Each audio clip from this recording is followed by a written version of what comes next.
Dan hadis yang pertama yang akan kita kaji adalah hadis tentang penciptaan Nabi Adam alaihi salatu wassalam.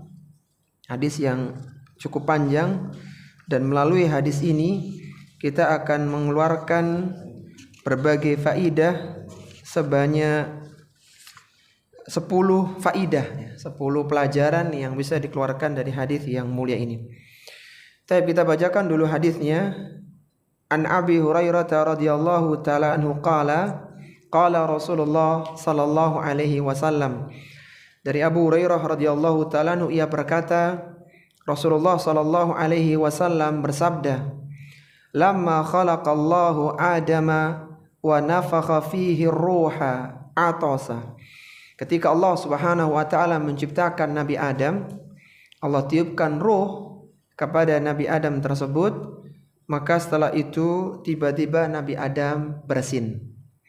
Faqala, maka Nabi Adam mengatakan alhamdulillah, fahamidallaha biiznih. Setelah bersin, spontan Nabi Adam mengucapkan alhamdulillah, dan ini dengan izin Allah Subhanahu wa taala.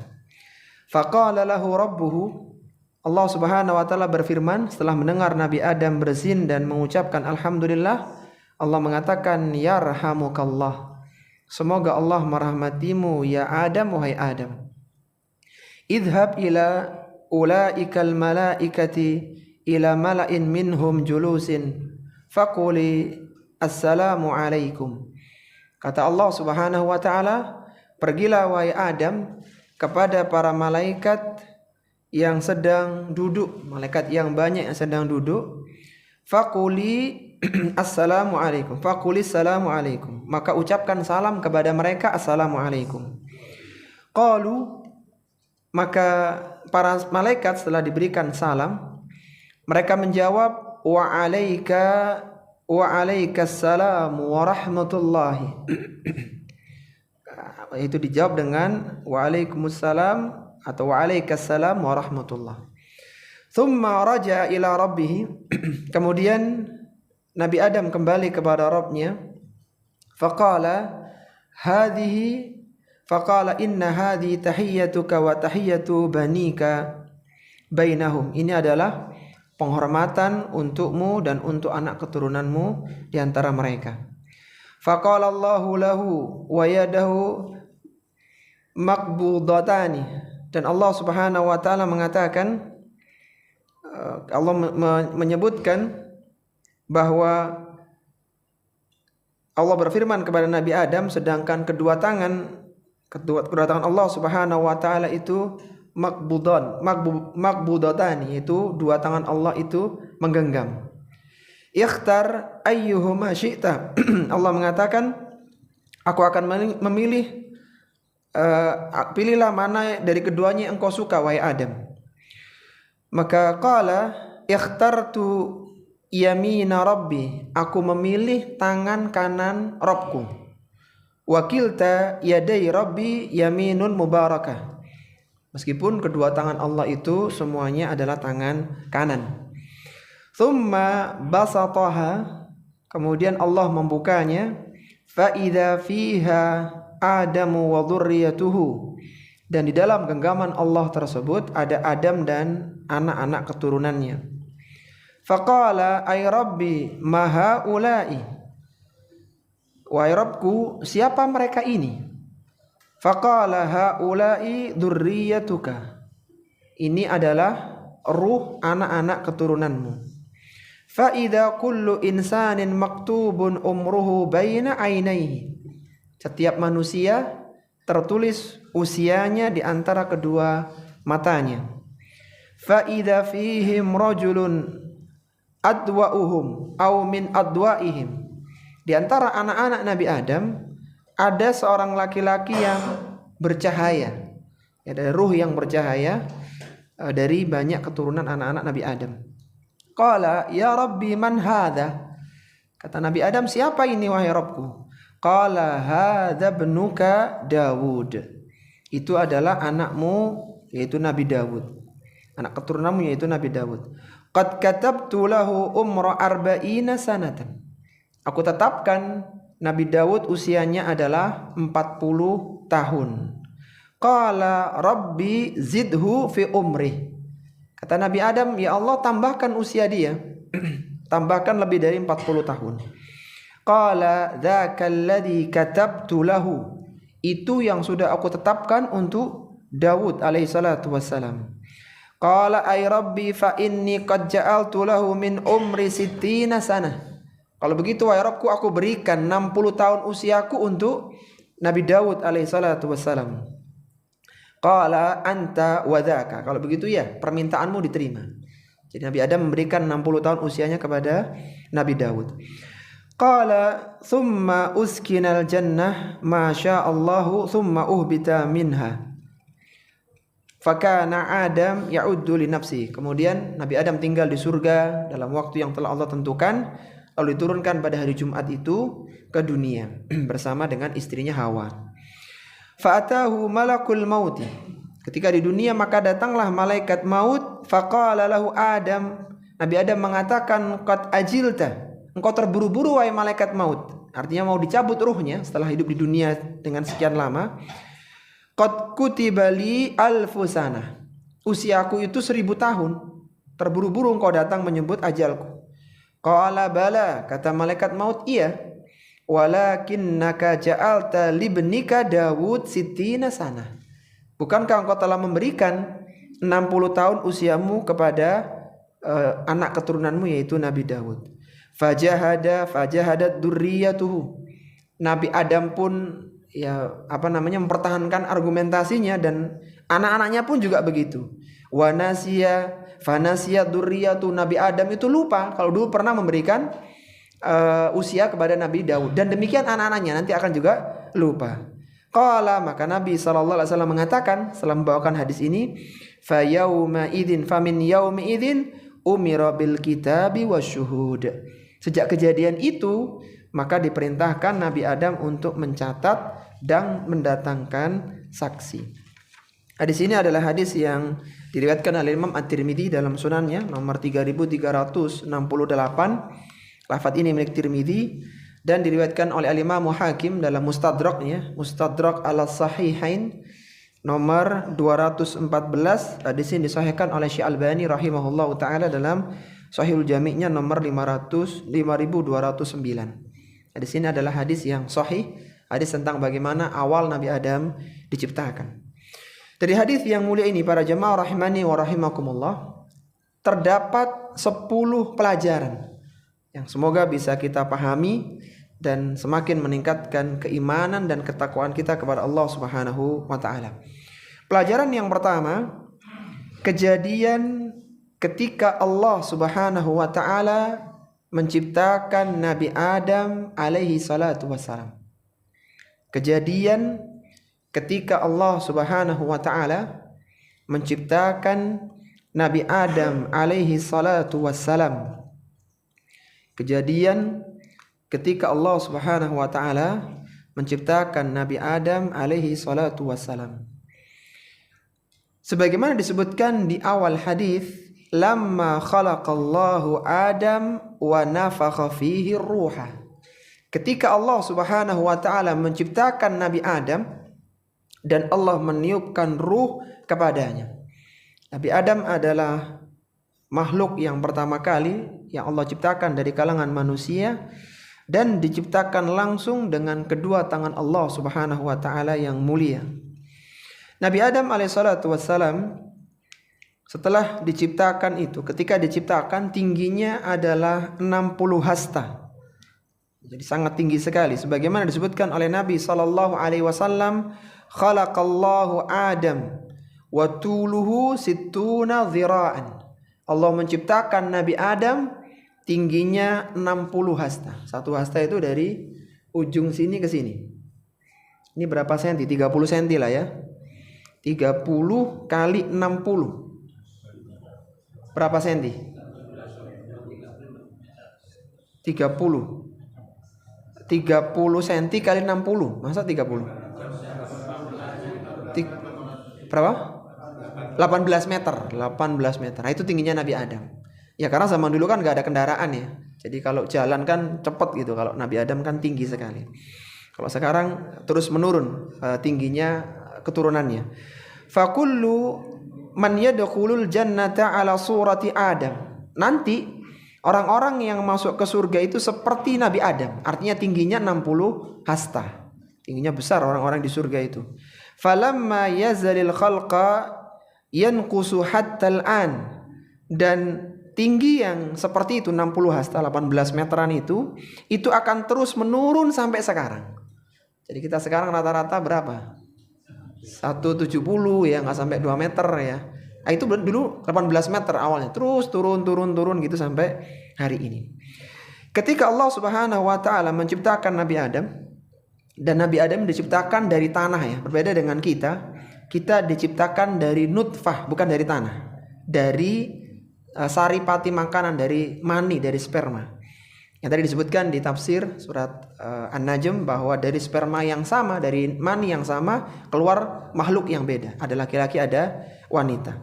Adapun Nabi Adam alaihissalatu wassalam itu diciptakan dari tanah, dan Allah mengambil seluruh permukaan tanah yang ada di bumi untuk menjadi Nabi Adam alaihissalatu wassalam. Dan dari situlah karakter dan fisik anak keturunannya pun berbeda karena dari berbagai tanah yang ada, unsur tanah yang ada.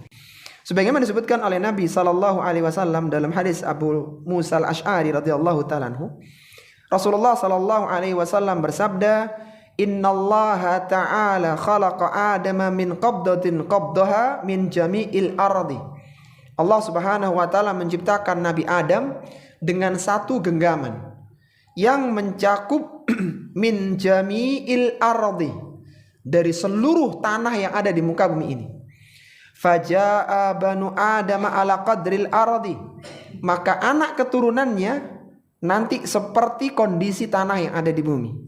Faja'a minhumul ahmar, ada orang yang kulitnya merah, wal abyad yang kulitnya putih, wal aswad yang hitam, wa baina dzalik ada antara hitam dan putih, coklat, sawo matang, wasahlu ada orang yang muda, wal haznu ada orang yang susah, wal habith ada orang yang buruk, wat thayyib dan ada pula orang yang baik. Jadi mewakili seluruh unsur yang ada di bumi. Sehingga kalau ada orang nih Masya Allah kok sulit banget diajak komunikasi, ya itu memang dulu dari bahan yang keras begitu. Jadi bahan perwakilan dari yang keras gitu. Jadi nggak sama memang karakternya. Masya Allah. Taib.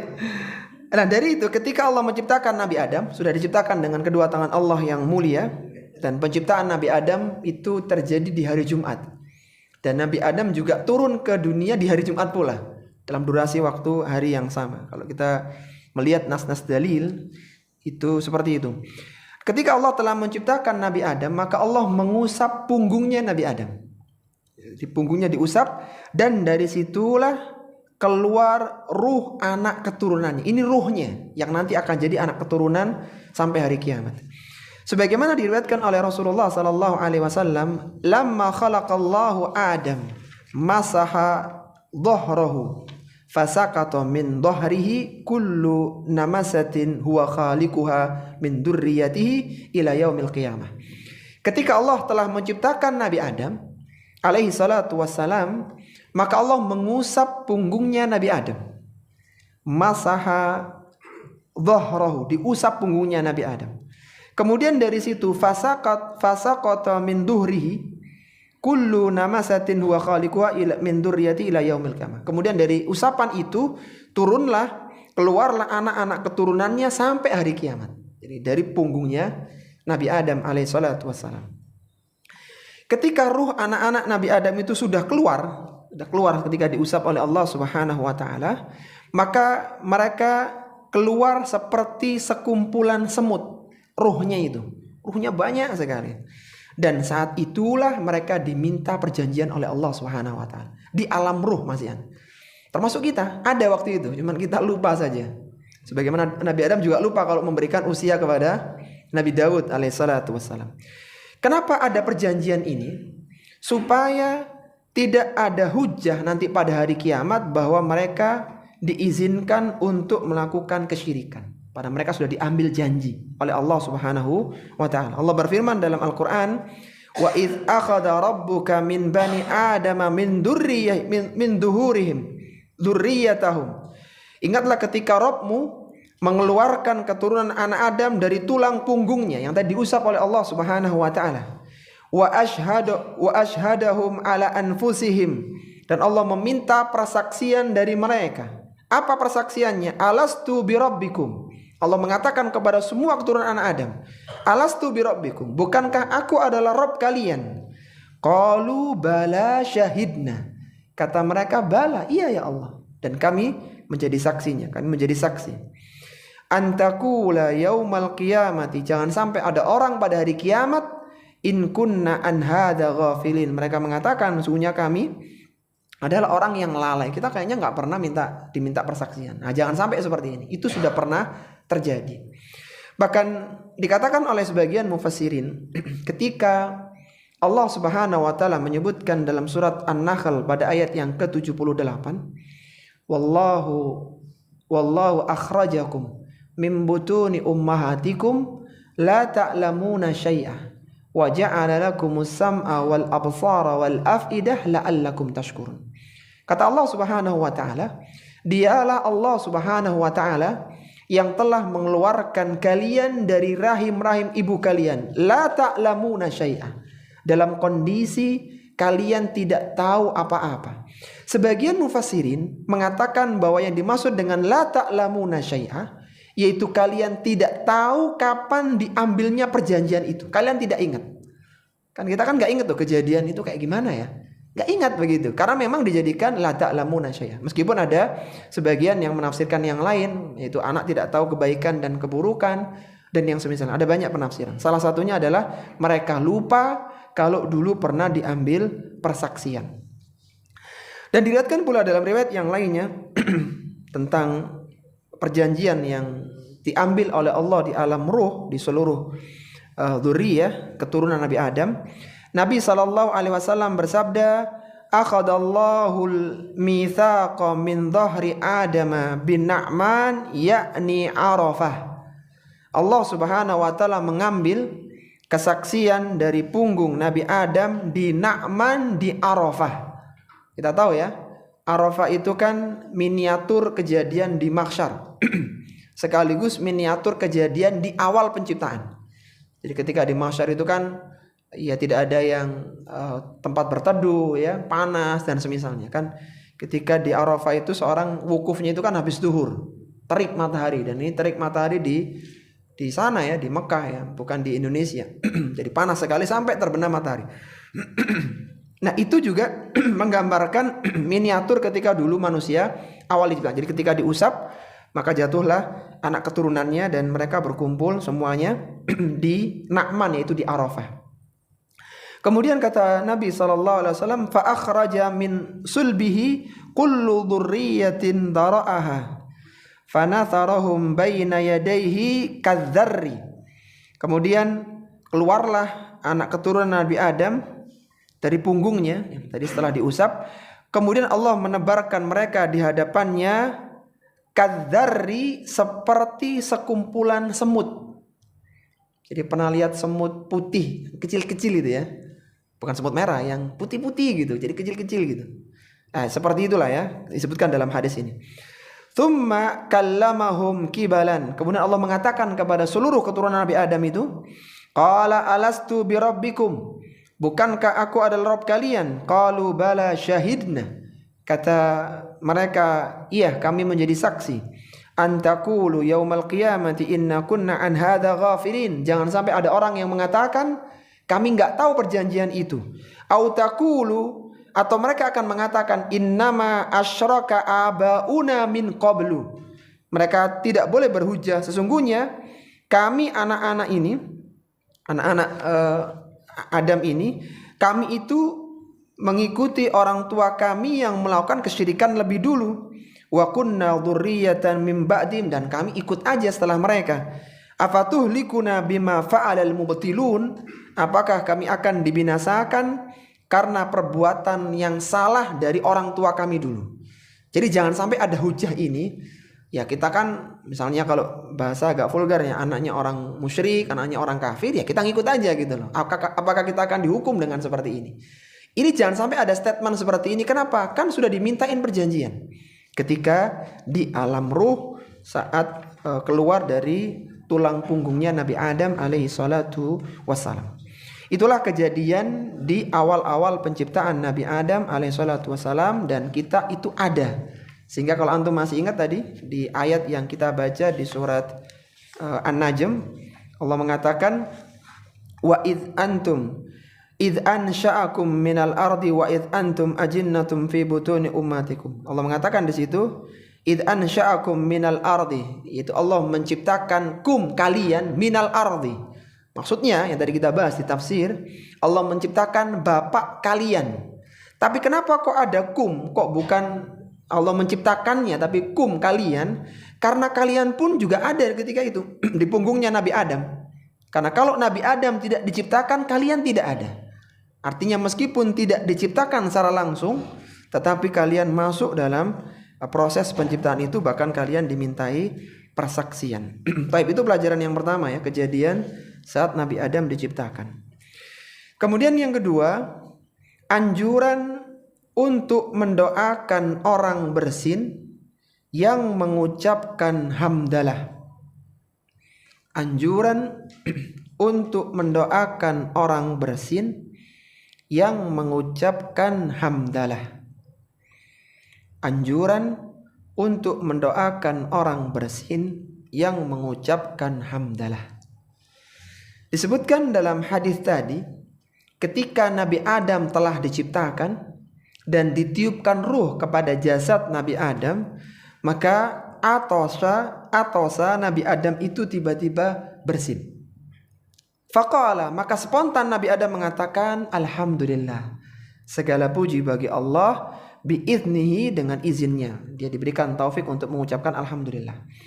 Maka faqala lahu rabbuhu, Allah subhanahu wa ta'ala pencipta alam semesta mencontohkan bagaimana sikap yang dilakukan ketika ada orang yang bersin dan dia mengucapkan alhamdulillah.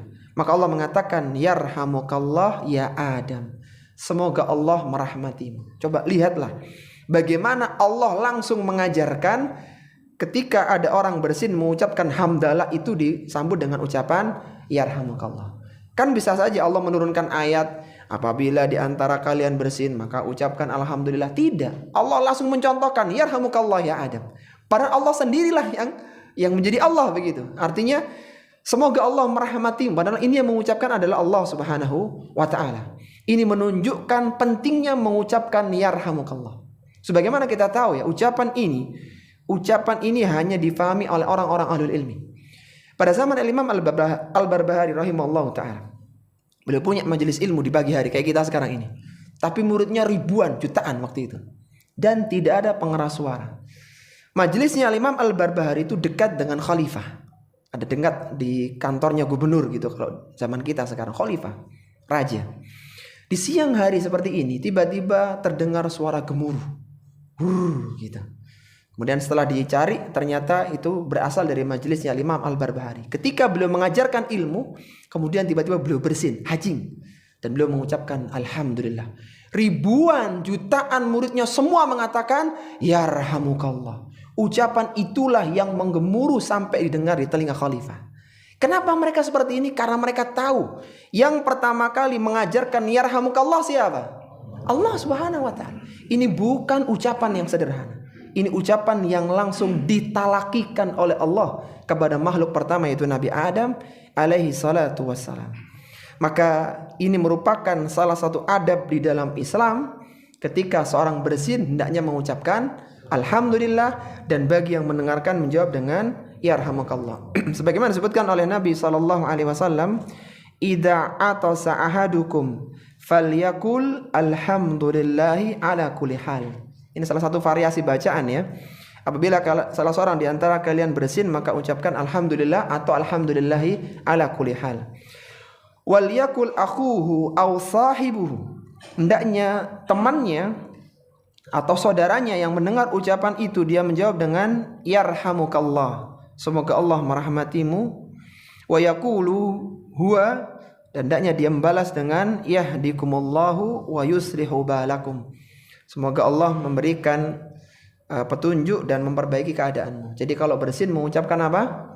Alhamdulillah. Yang mendengarkan menjawab dengan yarhamukallah. Yang bersin menjawab lagi dengan yahdikumullah wa yuslihu balakum. Tentang ucapan bersin, ucapan alhamdulillah setelah bersin ini juga bagian dari agama Islam yang mulia.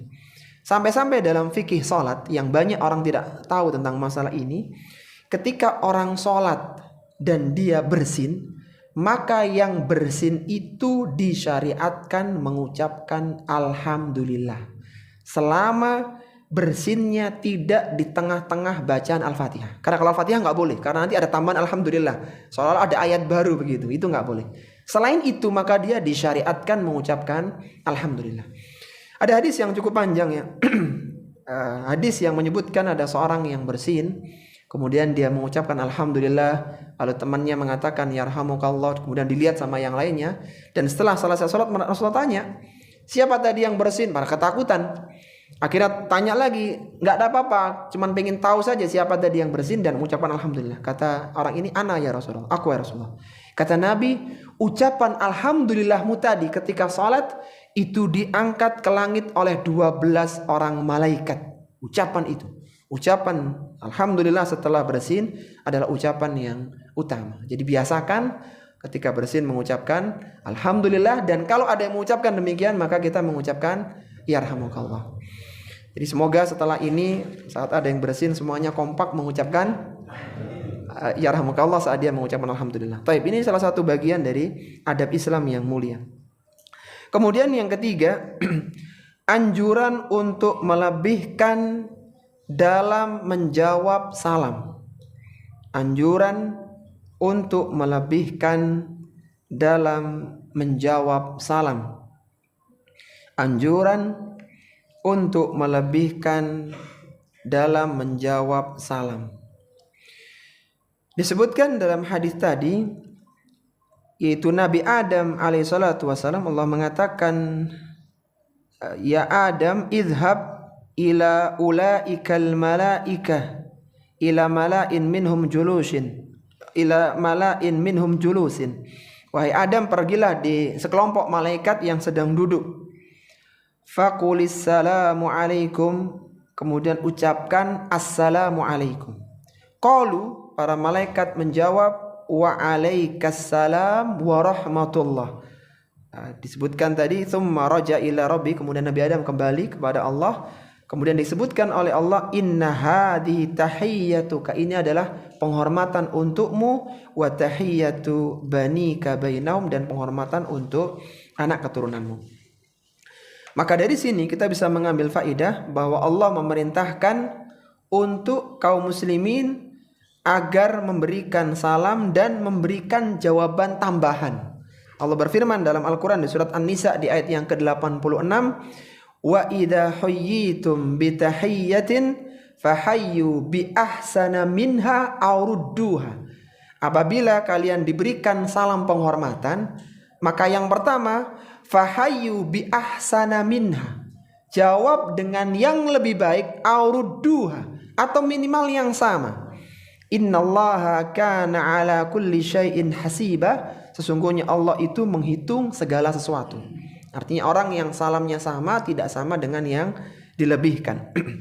Dalam riwayat yang lain, riwayat Bukhari dan Muslim, tadi kan hadis Tirmidzi dan Hakim ya, dalam riwayat yang lain, faqala assalamu alaikum, Nabi Adam mengatakan assalamu alaikum. Faqalu assalamu alaika wa rahmatullahi, malaikat menjawab assalamu alaika wa rahmatullahi, fazaduhu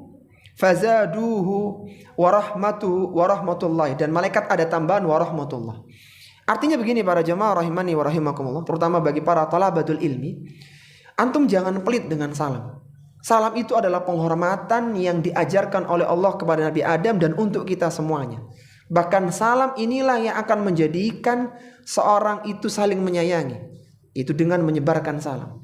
Maka salah satu etika dalam salam, ketika ada saudara yang mengucapkan assalamualaikum, usahakan jawabannya itu lebih yaitu waalaikumsalam warahmatullah. Tambahkan ini. Kalau dia mengucapkan assalamualaikum warahmatullah, kita tambahkan waalaikumsalam warahmatullah wabarakatuh. Biasakan seperti ini. Jangan sampai dia mengucapkan assalamualaikum warahmatullahi wabarakatuh, waalaikumsalam. Apalagi waalaikumsalam BRBB. Ini kan kurang pas. Allah menyebutkan tambah salamnya. Malaikat itu ditambah. Dan ucapan lisan sama dengan tulisan. Jadi antum jangan lelah, antum buat template lah. Kalau capek ngetik ya, buat waalaikumsalam warahmatullahi wabarakatuh. Nanti tinggal dikopas gitu. Kalau memang lelah, atau pakai stiker lah minimal. Intinya jangan sampai ketika assalamualaikumnya lengkap, antum kurang dari itu. Minimal sama. Dan kita tidak boleh letih mengucapkan salam. Perhatikan ketika Allah mengatakan fahayyu bi ahsana minha aurudduha. Ketika Allah mengatakan jawab yang lebih baik atau yang sama, Allah mengatakan innallaha kana ala kulli syai'in hasiba. Ingat loh, Allah itu maha menghitung pahala. Jadi ingat ayat ini. Antum capek ngeting warahmatullahi wabarakatuh, apalagi dimiringkan, kan butuh nyeting itu. Ingat, Allah itu menghitung. Ini kan butuh tenaga ya. Ada pahalanya, ada hitungannya. Akan diantara etika dalam muamalah adalah senantiasa mengucapkan salam. Jadi semoga setelah ini tidak ada lagi yang suka menyingkat salam. Ya kalau antum lagi nggak mood untuk salam, oke lah minimal bismillah. Tapi salam lebih bagus. Jadi salam lebih bagus itu sejak zaman Nabi Adam dulu salamnya ya seperti ini. Salam yang sama untuk seluruh manusia. Sehingga yang sunnah adalah melebihkan salam. Kalau sudah lengkap, misalnya assalamualaikum warahmatullahi wabarakatuh, jawabnya gimana? Waalaikumsalam warahmatullahi wabarakatuh. Sudah selesai, jangan ditambah-tambah lagi karena sudah mentok, makanya sudah warudua. Jadi di yang sama. Jadi ala kulli hal, semoga ya para thalabatul ilmi tidak letih untuk mengetik jawaban salam ya. Jadi jangan capek antum, kalau capek buat template saja. Sehingga tinggal copy paste atau nyari stiker ya. Iya, kadang cuman salam gitu aja. Jadi Masya Allah, padahal itu ucapan yang sangat penting ya. Taib. Kalau antum mau nyingkat ya, assalamualaikum BRBB, maka semua tulisan setelahnya disingkat. HRNI. Jadi semua disingkat, semua kayak SMS zaman dulu yang takut kuotanya habis banyak gitu. Itu baru boleh. Tapi ketika ucapan yang lainnya tidak disingkat, salamnya disingkat masalah. Salamnya disingkat masalah karena salam itu justru keselamatan. Itu adalah doa, bahkan penghormatan bagi orang yang diberikan salam. Ucapan salam ini tidak boleh diberikan kepada orang non muslim. Sehingga ini spesial karena antum orang yang beriman, maka antum didoakan kebaikan. Tapi kemudian yang keempat, kedua tangan Allah adalah kanan. Kedua tangan Allah adalah kanan. Kedua tangan Allah adalah kanan. Disebutkan dalam hadis tadi, faqala Allahu lahu, Allah mengatakan kepada Nabi Adam, wa yadahu makbudatani, dan kedua tangan Allah itu dalam kondisi tergenggam. Allah mengatakan ikhtar ayyuhuma syi'ta, pilih wahai Adam mana di antara dua telapak tangan ini yang akan dibuka. Faqala ikhtartu yamini rabbi, kata Nabi Adam aku pilih yang kanan. Wakilta yadai rabbi yaminun mubarakah, dan kedua tangan Allah itu semuanya kanan dan penuh dengan keberkahan. Tsumma basataha fa idza fiha Adam wa dzurriyyah, dan ternyata ketika dibuka ada ruhnya Nabi Adam sendiri dan anak keturunannya. Akidah Ahlussunnah wal Jamaah meyakini bahwa Allah Subhanahu wa taala memiliki tangan. Punya tangan dengan yang sesuai dengan kemuliaan dan keagungan Allah Subhanahu wa taala. Dan kedua tangan Allah itu semuanya kanan. Kok bisa? Yaitu Allah Subhanahu wa taala, bukan makhluk. Jadi kita meyakini apa adanya, tanpa ditahrif, tanpa ditakwil dan yang semisalnya. Ada sebagian yang mengartikan tangan Allah itu dengan kekuasaan. Sehingga ketika menyebutkan Allah menciptakan Nabi Adam dengan kedua tangannya, maka diartikan dengan kedua kekuasaannya. Maka pengertian seperti ini bermasalah. Pertama secara bahasa, kedua secara makna, ketiga secara realita. Secara bahasa, ya itu artinya tangan dan orang paham itu tangan. Itu bukan kekuasaan. Kalau kekuasaan bisa sultan dan semisalnya. Itu tangan gitu, paham. Kemudian yang kedua, kekuasaan itu tidak berbilang. Nggak ada kekuasaan satu, kekuasaan dua. Ketika dikatakan Allah menciptakan Nabi Adam dengan kedua tangannya, dikatakan dengan kedua kekuasaan, kekuasaan yang ketiga yang mana? Kekuasaan yang keempat kemana? Bukankah seluruh langit dan bumi itu Allah yang menguasai? Kenapa harus ada dua, ada tiga? Ini menyelisih maknanya. Dan yang ketiga menyelisih realita. Artinya kalaulah Nabi Adam diciptakan dengan kekuasaan Allah, bukankah seluruh makhluk juga dengan kekuasaan Allah? Gak ada bedanya. Gak ada bedanya. Artinya justru keistimewaan Nabi Adam adalah makhluk yang diciptakan langsung dengan kedua tangan Allah Subhanahu wa ta'ala. Dan kembali lagi, ketika disebutkan tangan maka kita mengimani, tidak mempertanyakan, dan itu sesuai dengan kemuliaan dan keagungan Allah Subhanahu wa ta'ala. Jadi kedua tangan Allah itu semuanya kanan. Kemudian yang kelima, ajal kematian manusia telah ditetapkan. Ajal kematian manusia telah ditetapkan. Ajal kematian manusia telah ditetapkan.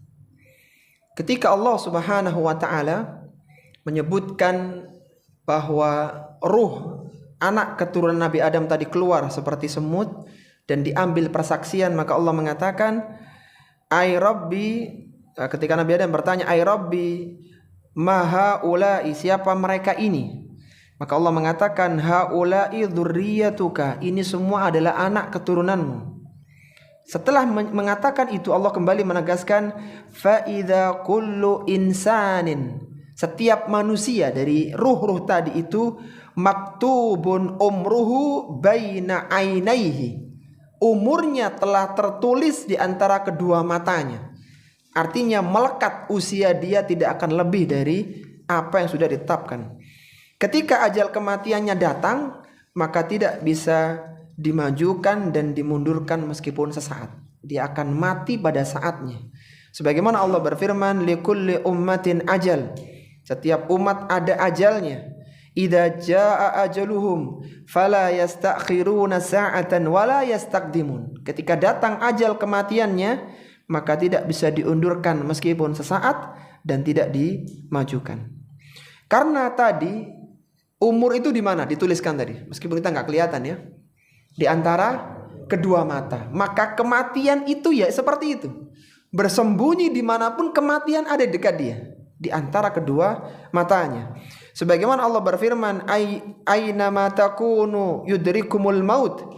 Dimanapun kalian berada, kematian akan mendatangi kalian. "Walau kuntum fi burujim musyayyadah." Meskipun kalian berlindung di dalam benteng yang sangat kokoh. Karena kematian itu yang melekat di diri orang itu sendiri. Jadi bukan kematiannya datang, tapi memang berada di dirinya, di kedua matanya. Kemudian yang keenam adalah usia Nabi Daud alaihi salatu wassalam adalah 100 tahun. Usia Nabi Daud alaihi salatu wassalam adalah 100 tahun.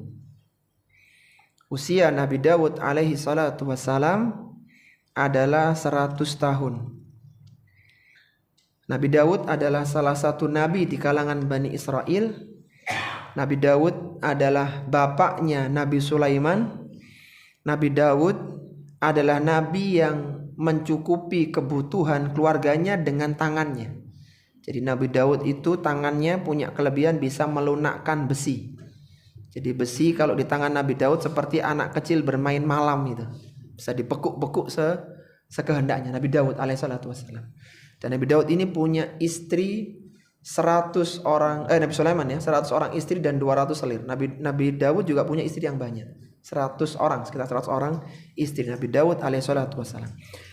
Usianya itu 100 tahun. Usianya Nabi Daud 100 tahun. Disebutkan dalam hadis tadi, fa idza fihim rajulun adwa'uhum aw min adwa'ihim. Di antara anak-anak keturunannya ada yang paling berkilau bercahaya yaitu Nabi Daud. Qala ditanya, "Ya Rabbi, man hada?" Siapa orang ini? Qala hadza ibnuka Daud. Itu adalah Nabi Daud. Qad katabtu lahu umra arba'ina sana. Aku telah tetapkan usianya 40 tahun. Qala Rabbi zidhu fi umrihi. Allah tambahkan usia dia. Qala dzaka alladhi katabtu lahu. Lihat, Allah aja tidak mau nambah usia. Itulah usia yang telah aku tetapkan untuknya. Ya nggak ada ketambahan, ya segitu. Makanya ketika ada hadis yang menyebutkan bahwa menyambung silaturahmi itu memanjangkan usia dan melapangkan rizki. Kan sebagian ulama mengatakan itu panjang secara hakiki, jadi benar-benar bertambah. Tapi sebagian yang mengatakan itu secara majazi. Ya dia usianya tetap 40 tahun, 60 tahun atau 100 tahun, tapi seolah-olah karena dia banyak melakukan silaturahmi, pahalanya banyak, seolah-olah dia hidup 150 tahun, 200 tahun. Jadi seolah dia itu banyak melakukan amal kebaikan.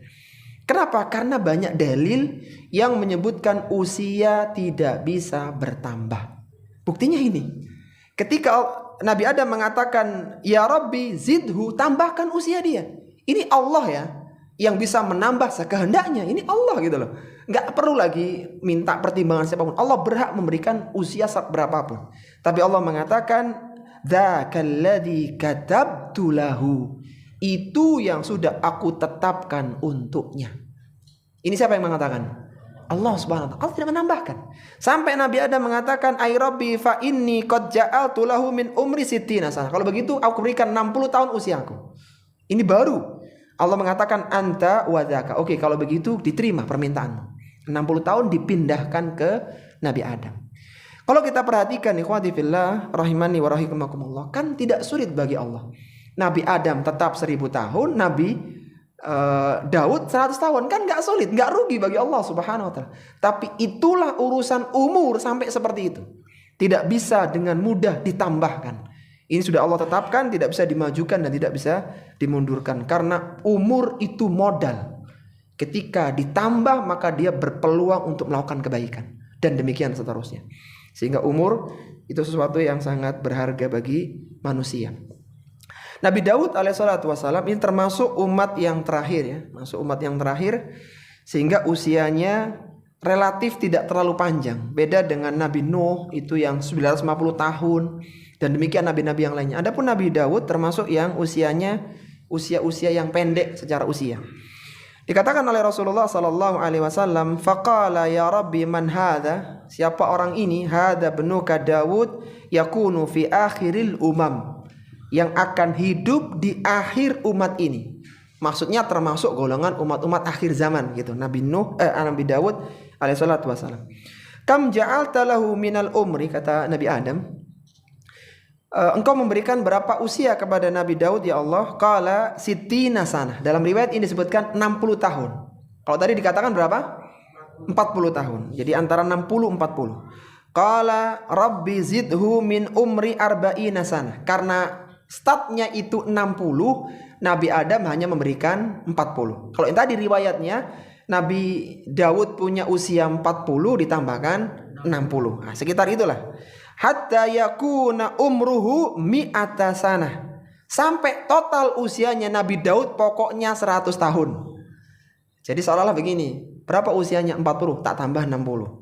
Berapa usianya 60 tak tambah 40. Pokoknya ada beberapa riwayat dan semuanya sahih. Intinya kata Nabi, hatta yakuna umruhu mi'ata sanah.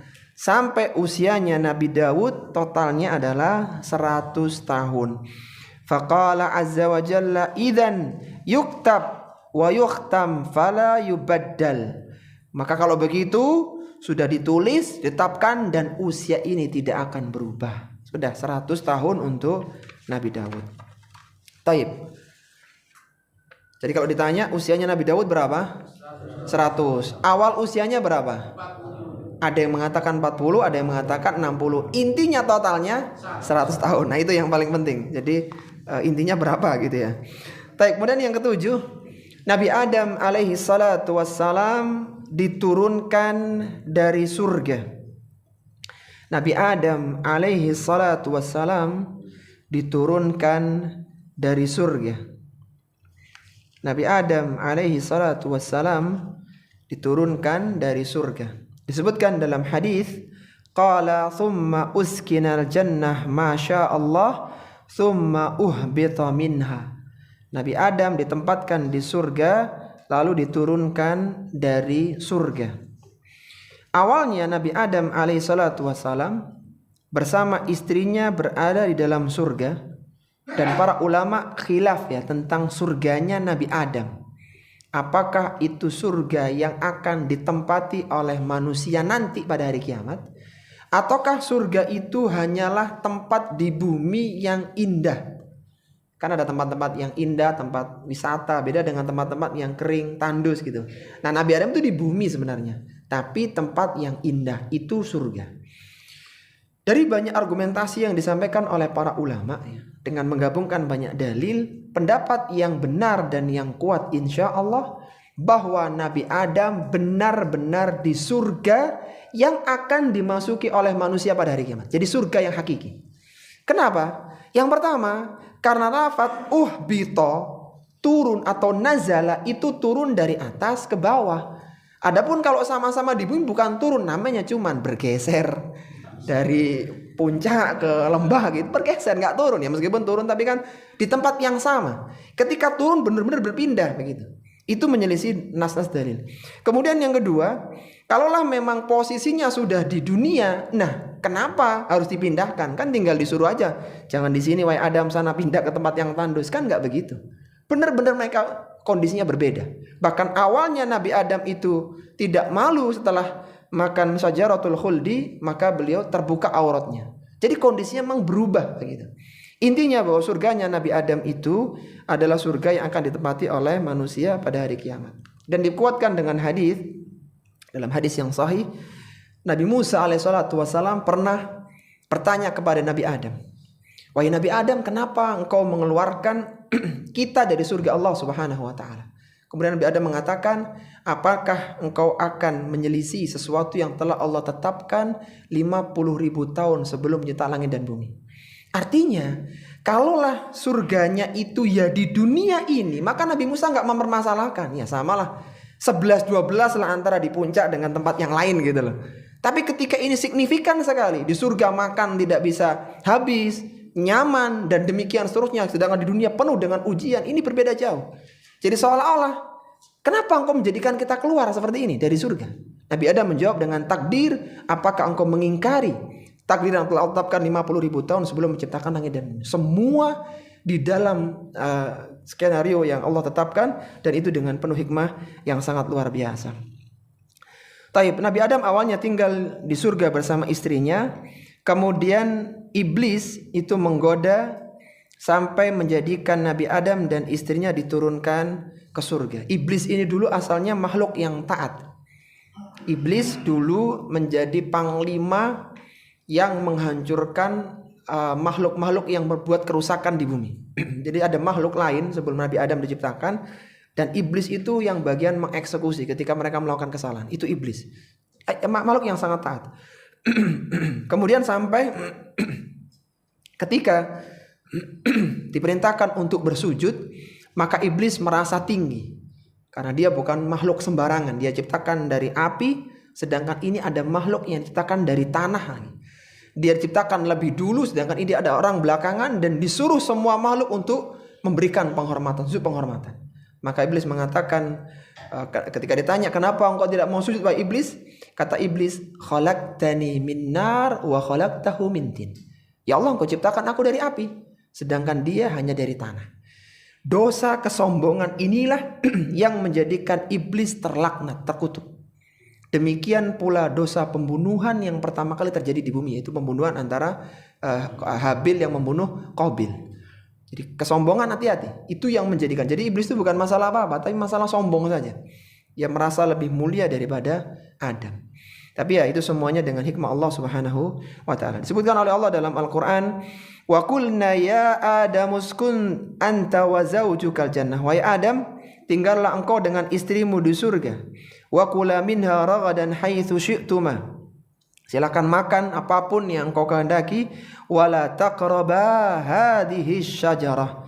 Janganlah engkau mendekati pohon ini. Fatakuna minadh zalimin, maka nanti engkau termasuk orang-orang yang berbuat zalim. Makanya ketika Nabi Adam bertaubat, beliau mengatakan apa? La ilaha ya Rabbana dhalamna anfusana wa illam taghfir lana wa tarhamna lanakunanna minal khasirin. Rabbana dhalamna, kata dia. Disebutkan dalam ayat ini, fatakuna minadh zalimin. Engkau akan jadi orang yang berbuat zalim. Fa azallahuma syaitanu anha. Kemudian syaitan yaitu iblis menggelincirkan mereka berdua. Disebutkan dalam riwayat iblis ini bersumpah bahwa dia memberikan nasihat. Jadi iblis memberikan provokasi, kenapa engkau tidak boleh dekat dengan Syajaratul Khuldi ini? Karena Allah tidak ingin engkau kekal di surga. Sampai bersumpah iblis itu. Sumpah yang dusta. Ini benar-benar nasihat yang baik kepada Adam. Sampai akhirnya terjadilah apa yang terjadi. Dan fa'akhrajahuma mimma kana fi. Dan akhirnya mereka dikeluarkan dari surga dari keadaan semula. Wa qulna ihbitu ba'dukum li ba'din adu. Allah mengatakan turunlah kalian, turunlah kalian. Ba'dukum li ba'din adu, sebagian kalian akan menjadi musuh yang lainnya. Walakum fil ardi mustaqarru wa mata'un ilahin. Di bumi ada tempat kesenangan sampai waktu yang ditentukan. Artinya sampai mati maka baru dipindahkan ke tempat yang lain. Nabi Adam alaihissalatu wassalam diturunkan pada hari Jumat. Diciptakan di hari Jumat dan diturunkan di hari Jumat pula. Sehingga proses makan Syajaratul Khuldi itu enggak lama, jadi cepat ya. Sebagaimana disebutkan oleh Nabi SAW, khairu yaumin tala'at fihi syamsu yaumul jum'ah. Sebaik-baik hari yang ada matahari terbit padanya yaitu hari Jumat. Fihi khuliqa Adam. Hari itu Adam diciptakan. Wa fihi uhbita fi. Dan di wa fihi uhbita, dan di hari itu Nabi Adam diturunkan dari surga. Wa fihi tibta alaihi, dari hari itu Allah menerima taubatnya Nabi Adam. Wa fihi mata, di hari itu Nabi Adam wafat. Wa fihi taqumus saah, dan pada hari itu terjadi hari kiamat. Disebutkan dalam riwayat yang lain Nabi Adam diciptakan di waktu antara zuhur dengan asar. Jadi sebelum asar, sebelum maghrib ganti hari itu Nabi Adam sudah turun ke bumi. Jadi cepat prosesnya. Tidak sampai berpekan-pekan, tidak, di hari yang sama. Nabi Adam diciptakan wassalam adalah 1000 alaihi salatu wassalam adalah 1000 tahun. Pada awalnya usia Nabi Adam alaihi salatu wassalam adalah 1000 tahun. Ya, kenapa disebutkan awalnya? Karena tadi ada khilaf tentang jumlah yang diberikan berapa. Fakana Adamu ya'uddu li nafsi. Nabi Adam mulai menghitung usianya. Faqala atahu malakul maut. Ketika sudah turun ke bumi, maka datanglah malaikat maut. Faqala lahu Adam. Nabi Adam mengatakan, ajilat. Qad ajilat, wahai malaikat maut, engkau tergesa-gesa. Qad kudibali alfusana. Bukankah usiaku 1000 tahun? Masih ada 60 tahun lagi. Faqala bala, kata malaikat maut, iya. Walakinnaka ja'alta libnika Dawud sittina sana. Bukankah kau memberikan usiamu 60 tahun? Karena tadi ada riwayat yang mengatakan 40 tahun ya. Maka kita enggak usah bingung di situ. Yang penting start usianya Nabi Adam berapa? 1000 tahun. Nah, udah itulah. Jadi apakah nanti kepotong 60 atau 40 itu ada khilaf. Yang jelas asalnya adalah 1000 tahun dan sebagiannya diberikan kepada Nabi Daud. Baik.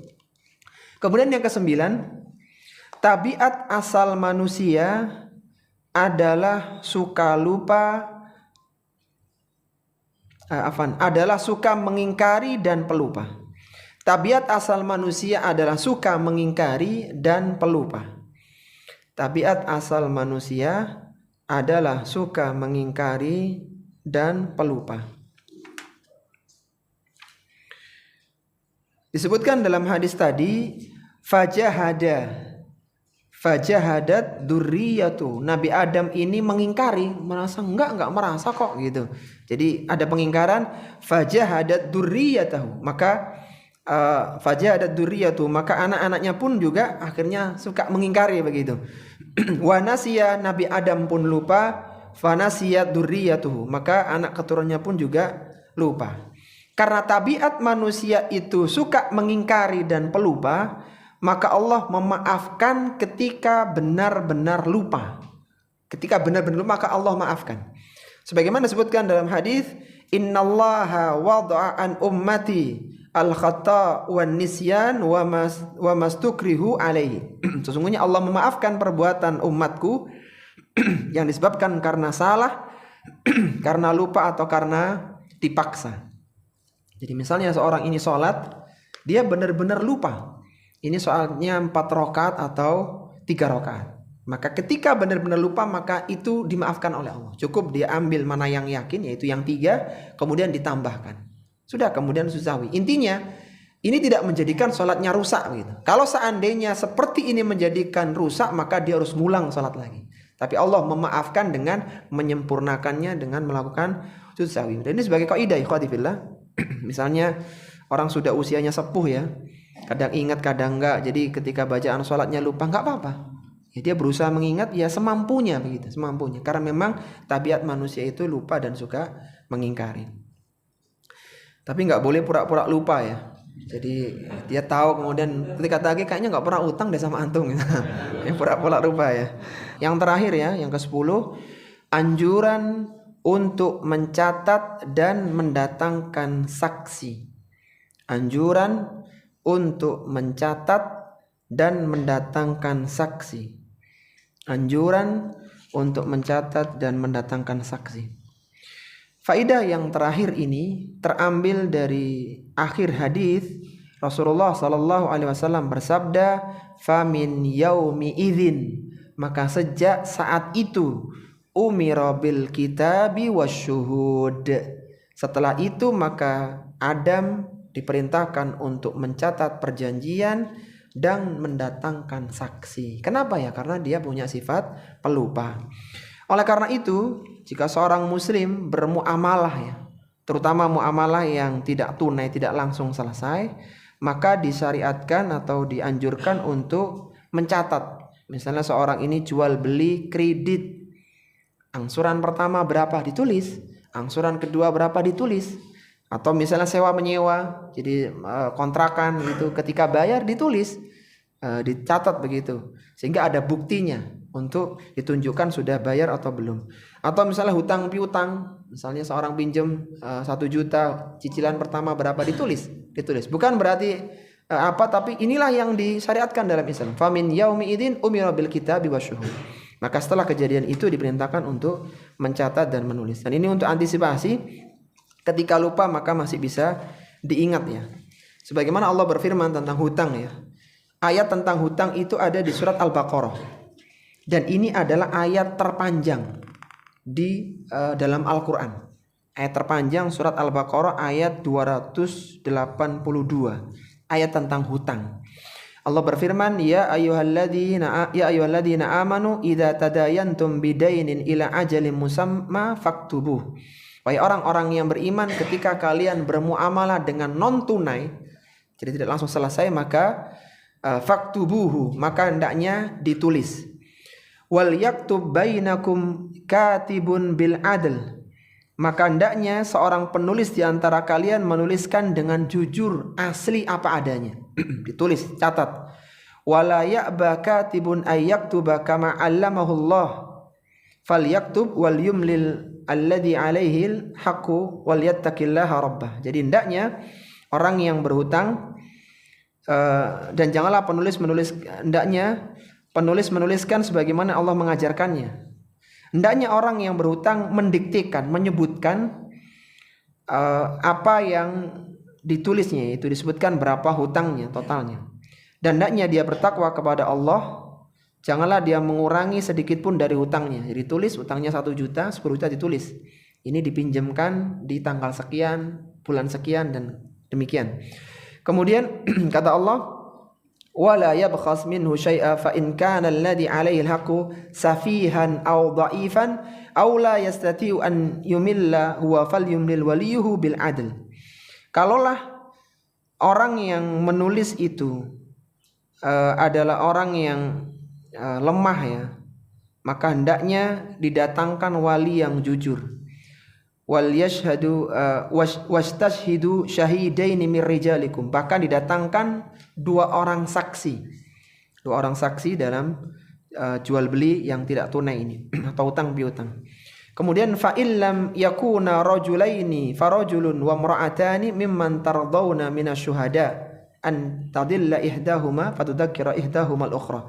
Kalaulah tidak ada dua orang laki-laki, maka boleh seorang laki-laki dengan dua orang perempuan. Ya, ini masalah muamalah ya. Adapun masalah had itu harus 4 orang saksi dan semuanya laki-laki. Intinya ketika itu transaksinya tidak tunai, maka dianjurkan untuk menulis. Sehingga meskipun teman sendiri, saudara sendiri, kalau hutang itu ditulis dan angsurannya ditulis. Jadi jangan, sudahlah kalau antum ana percaya, bukan masalah percaya nggak percayanya, tapi dalam syariat itu ditulis. Silakan ditulis di HP ya, ini totalnya sekian, tanggal sekian, sepakat. Kalau perlu dibuat kertas tulisan, ini loh total hutang. Sehingga nanti ketika di akhir jelas totalnya segini, bukan seperti itu. Dan kalaulah hutang piutang itu ditulis, yang masalah muamalah itu hanya urusan dunia, maka yang jauh lebih utama dari itu adalah ilmu. Kata Nabi SAW, qayyidul ilma bil kitab. Tulislah ilmu dengan menulis di buku.